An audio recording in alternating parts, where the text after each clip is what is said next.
We're taking you to a Bigfoot sighting location. We're going to show you around the area. We're setting up camp between two Bigfoot sightings that were reported to us. There's also a couple of Bigfoot sightings in the same area that were reported to the BFRO. Michael Nelson writes to RMSO. Here is my information on my sightings and a little of my background. First, my background. I was raised on a ranch in southwest Wyoming near Kemmerer, Wyoming. I was born in 1952 and my sightings occurred when I was around 9 or 10 years old. My great-grandparents moved to Wyoming in the 1880s, when it was still a territory. They came to the Hams Fork Valley from St. Charles, Idaho, near Bear Lake. My great-grandparents started a homestead from which our ranch was started. We ran mainly livestock. At the highest point, we had approximately 350 cattle and 14,000 sheep. Even though I worked with the cattle, I enjoyed working with the sheep the most. With that, I would spend many days and nights with my dad on the Bridger Teton, where we had sheep allotments in the spring and summer. When I was younger, around 12 and 14, I had my own pack string of horses that guided herds up the trails in the allotments. I did this until I joined the Air Force during the Vietnam era. Needless to say, when I was 9 or 10, I knew the wild animals that lived in the forest and high plains. I knew and dealt with the bears, coyotes, mountain lions, lynx, wolves. There were and have always been wolves in the Bridger Teton forest, contrary to belief. Moose, deer, elk, and many others. So when I had my sightings, I knew what I was looking at. I was over 9 years old when my first sighting occurred. My father, my sisters, my brother, and I were camped on Clear Creek. It's a drainage of LaBarge Creek. My dad had left camp early to go check on one of the herds and move them to a new feeding location. It was still dark outside, but I was awake and up as usual with him to see him off. My two sisters and brother were still sleeping. After my dad left on his horse, I decided to walk to the creek and get a drink of water. Clear Creek was not a large creek, so I would get on my hands and knees and bend over to get a drink. The creek is not much more than a foot wide at this time of year, midsummer. I got my drink and still on my knees, I looked up straight into two of the largest dark black eyes I have ever seen. I was less than 12 inches away from this thing's face. We just stared at each other. How long? I don't remember. His face was dark-skinned, not dark black, but grayish black. I don't remember a lot of hair on his face. What amazes me to this day, I did not panic, and it did not frighten me. I slowly got up and followed, still looking at me. He was enormous. How tall, I can't say, but I had to bend my head back to look up at his face. I looked at its body, and that's when it turned around and started to walk. It started to walk up the hill opposite side of the creek from me. His body was covered with dark hair. It was dark black looking hair to me. I turned and walked back to camp. About 3 or 4 steps, then fear kicked in, and I ran back to the tent yelling, "Monster! Monster!" waking up my siblings.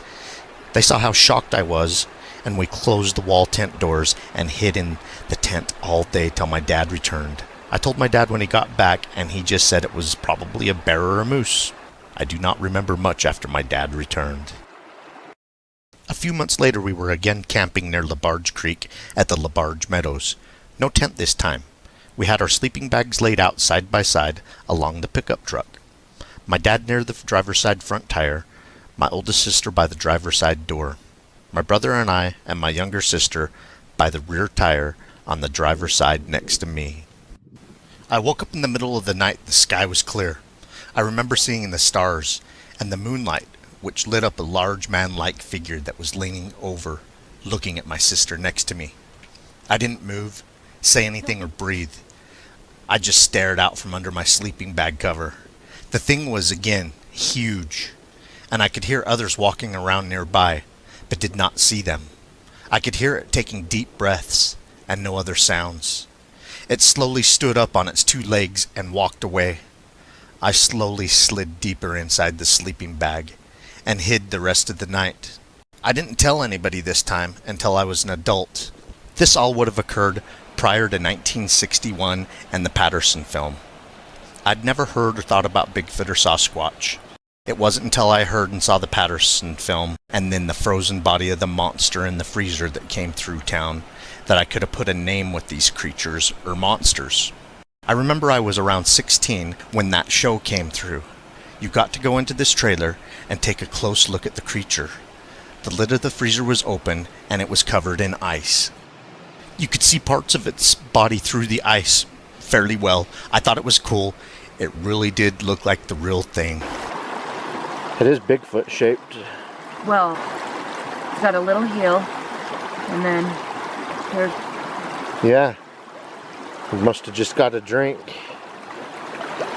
Ow. Yeah, it looks pretty fresh. Grays River Bigfoot at Murphy Creek terrifies woman near campsites. Mike G. writes RMSO, "Hello, I'm a true believer. This encounter actually happened to my sister one summer. We were up camping high in the Wind River Mountains in Alpine, Wyoming. We were camped 40 miles away from the nearest town by a small stream. That night, it started thundering, lightning, and raining, a complete downpour. Everyone was worried about a possible flash flood from the small creek that ran next to us. In the middle of the night, we decided to pack up and move. My sister went outside to change her clothes in the tent next to the trailer house. We were all in the trailer talking when suddenly we heard a loud, terrifying woman screaming. It was my sister. She ran into the trailer, crying and sobbing uncontrollably, saying that she had seen a hairy man outside. She was making her way to the tent when lightning flashed. A bright bolt of lightning lit up the sky and everything around. In that light, she saw a tall, hairy man standing in the trees watching her. When she screamed, it took off running straight up the hill and was gone. The next morning, we all went over to investigate. We didn't find any tracks or any real evidence, but there was broken branches and trees. For someone to be able to run up that hill, it was so steep and brushy that there's no way a person could have done that. So, what was it really? She swears to this day it was a Sasquatch. This happened around 20 years ago. RMSO asks, was your sister able to estimate its height or width? Mike G continues, she just said it was a big hairy man about 20 to 30 feet away standing in the trees watching her, and when the lightning lit up the sky, she saw him and screamed. Then he ran away up the mountainside on two legs, up the side of the mountain that no human could run up, so I'm sure she was probably too frightened to get any more details, but I believe her. She was so upset and crying hysterically and scared. The Grays River, 40 miles up the canyon, a camp near a small stream called Murphy Creek. That is where the incident took place. Those were the best days of my life, and I missed them. RMSO responds, hi, I grew up in that area.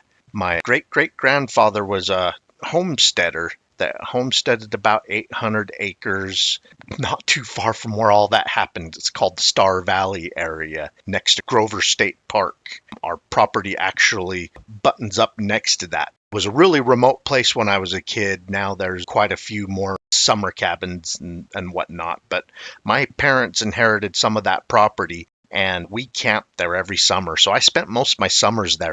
From the Star Valley area up through Alpine, Jackson, the Tetons, up to Yellowstone.